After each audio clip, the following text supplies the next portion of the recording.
ಎಲ್ಲರಿಗೂ ನನ್ನ ನಮಸ್ಕಾರಗಳು.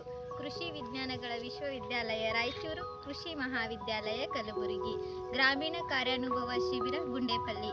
ಇವತ್ತು ನಾವು ಭತ್ತದಲ್ಲಿ ಬರುವ ಉದ್ಭತ್ತ ಡಿಸೀಸ್ ರೋಗವನ್ನು ಹೇಗೆ ನಿಯಂತ್ರಿಸುವುದು ಎಂಬುದನ್ನು ಹೇಳುವುದಕ್ಕೆ ನಾನು ಮತ್ತು ನನ್ನ ಸಹಪಾಠಿಗಳು ಭತ್ತದ ಹೊಲಕ್ಕೆ ಬಂದಿದ್ದೇವೆ. ಉದ್ಭತ್ತ ರೋಗ ಬರುವುದರಿಂದ ಬೆಳೆಯ ಬೆಳವಣಿಗೆ ಸಣ್ಣದಾಗಿ ಕಾಣಿಸುತ್ತದೆ. ಪೀಡಿತ ಸಸ್ಯಗಳಿಂದ ತೆನೆಗಳಲ್ಲಿ ಕಾಳುಗಳು ಕಾಣಿಸಿಕೊಳ್ಳುವುದಿಲ್ಲ. ಅದೇ ರೀತಿಯಾಗಿ ಇಲ್ಲೆಲ್ಲ ಅಂಟುಗಳ ಕವಚ, ಶಿಲೀಂಧ್ರದ ಕವಚನು ಕಾಣಿಸಿಕೊಳ್ಳುತ್ತದೆ ಮತ್ತು ಕಪ್ಪು ಕಪ್ಪು ಕಣಗಳನ್ನು ಕಾಣಿಸಿಕೊಳ್ಳುತ್ತದೆ. ರೋಗ ಬರುವುದರಿಂದ ಇದರಲ್ಲಿ ಕಾಳುಗಳು ಸಂಖ್ಯೆ ಕಡಿಮೆಯಾಗುತ್ತೆ, ಅದಕ್ಕಾಗಿ ಇಳುವರಿ ಕಡಿಮೆಯಾಗುತ್ತೆ. ಉದ್ಭತ್ತ ರೋಗ ನಿಯಂತ್ರಿಸಲು ಬೀಜ ಉಪಚಾರ, ಸೀಡ್ ಟ್ರೀಟ್ಮೆಂಟ್ ಮಾಡಬೇಕು.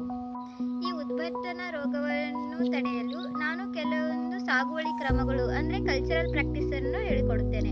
ಮೊದಲು ಈ ರೋಗವನ್ನು ನಿಯಂತ್ರಿಸಲು ಈ ಉದ್ಭತ್ತಿ ಅಂತ ರೋಗ ಕಂಡ ತಕ್ಷಣ ಅದನ್ನು ಕಿತ್ತು ಹೊಲದಿಂದ ಹೊರಗೆ ಹಾಕಬೇಕು. ಅದು ಆದಮೇಲೆ ಸಮತೋಲನವಾಗಿ ಗೊಬ್ಬರವನ್ನು ಹಾಕಬೇಕು.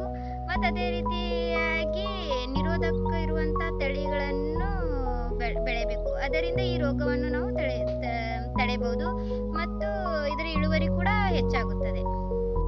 ಇವಾಗ ಈ ರೋಗ ನಿಯಂತ್ರಿಸಲು ನಾನು ರಾಸಾಯನಿಕ ಕ್ರಮಗಳು ಹೇಳುತ್ತೇನೆ. ಕಾರ್ಬನ್ ಡೈಆಕ್ಸೈಡ್ ಅದರ ಜೊತೆ ಮ್ಯಾಂಗೋಸಿಪ್ 2 ಗ್ರಾಂ per ಲೀಟರ್ ಹಾಕಿ ಸಿಂಪಡಿಸಬೇಕು. ಉದ್ಭತ್ತ ರೋಗವನ್ನು ಭತ್ತದ ಹೊಲದಿಂದ ತೆಗೆದುಹಾಕಿ ಇಳುವರಿ ಹೆಚ್ಚಿಸಿ.